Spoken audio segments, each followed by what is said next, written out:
Problem 2.95, the Excel portion on page 83.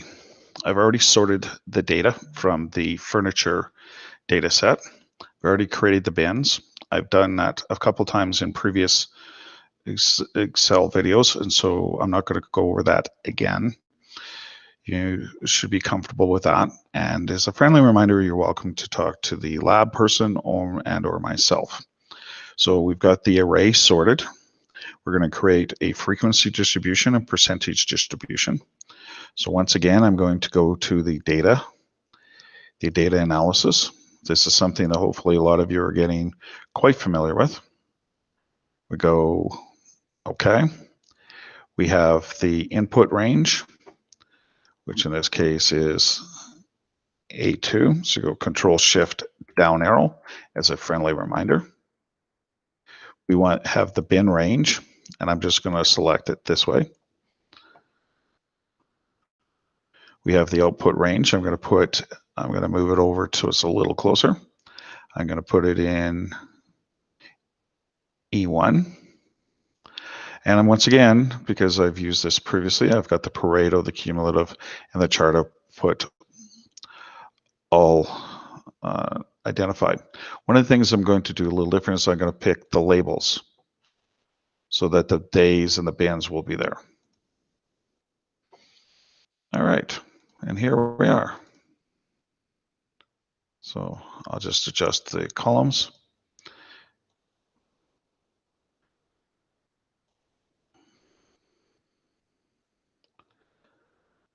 And as you've seen before, we have a nice chart which shows the histogram and the cumulative percentages, also known as the ogive. We also want to create a histogram and the percentage polygon. So we've got the histogram already. So I'm going to go to Insert, and we're going to see what the recommended charts are. Whoops, sometimes I forget in this particular case. So we're going to do the histogram, and it's going to take a look at it, and we're going to, I'll select the bins also.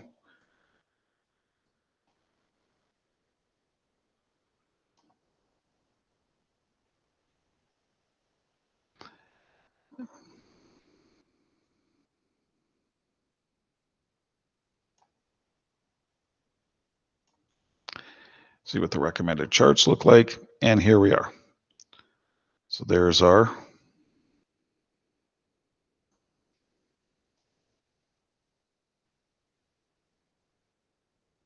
histogram. It's different than the Pareto chart because the Pareto chart is strictly declining. So this chart goes up and down based on the frequency. So it's not a set of stairs going down. It goes up and down. It looks fairly similar, but there is a difference.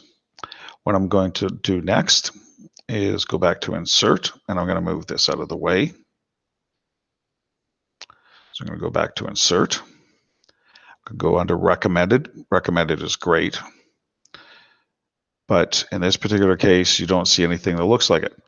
The chart that looks most like it is this one here, but it doesn't look like what we saw in the solutions. And the reason for that is because it's not looking at the cumulative.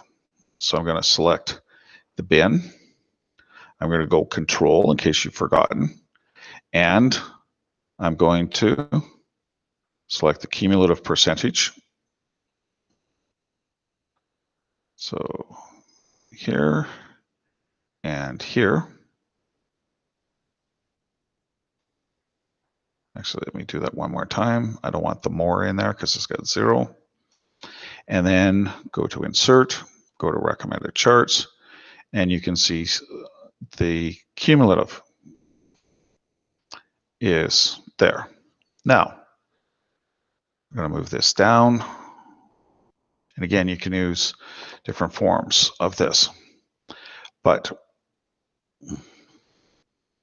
We're going to do it one more time, but this time use the frequency and to do a polygon, simply the line chart. So I've got this data selected. Insert. I'm going to, if I want to do it as, again, a line chart, 2D line chart, I could do it this way. You can see because I've got both columns selected, but I like to use the recommended one. And the recommended one will look like this. Now, if we started at a different point, that's where it will go up. So again, don't particularly worry about that because it went up and then down. So the difference will be this, the starting point. And this particular case. So it would start from 0 and it would go up and then go down. And they use different, they used, if you remember, like 49.99, etc. So that's why they get a slightly different chart. All right. So just again, different ways you can present it. I'll just click that. Here's one that looks different. You can change the look very easily to whatever you think is. The point of all of this is to make it easy to read. You know, the pictures in the columns. Here's one that's got the numbers in there. That's kind of interesting. So just play around with it. And you know, if you want to change the chart type, you can do that so easily. You've got bar charts, all kinds of charts for you to play around with. Excel has really expanded the types of charts. It used to be very limited. So there you are. And that's the end of chapter number 2. A lot of Excel and charts, and the reason why it's included in the course is industry. This is probably, you're going to use this more than you will some of the stuff later in the course, especially on regression and stuff like that. That's higher end things. So I hope you've enjoyed the chapter, and we will move on to chapter number 3.